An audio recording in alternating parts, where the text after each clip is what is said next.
تمہارا اندازہ درست تھا دوست، اس نے انچارج سے کہا۔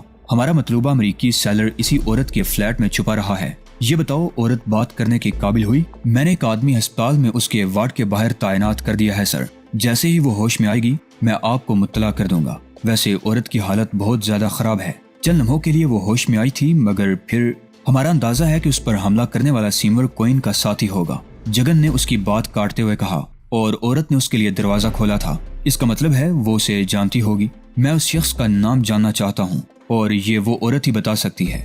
بارش جتنی اچانک شروع ہوئی تھی اتنی ہی اچانک رک بھی گئی۔ جے نے گھڑی دیکھی، 3:40 ہوئے تھے۔ ان کی خفیہ سمندری پناہ گاہ ابھی دور تھی۔ بارش رکی تو سمندر کی وہ مہیب پھنکاریں بھی معدوم ہو گئیں جو اس سے پہلے دوسری تمام آوازوں کو نگل رہی تھی۔ اب موجیں بھی پرسکون ہو گئی تھیں۔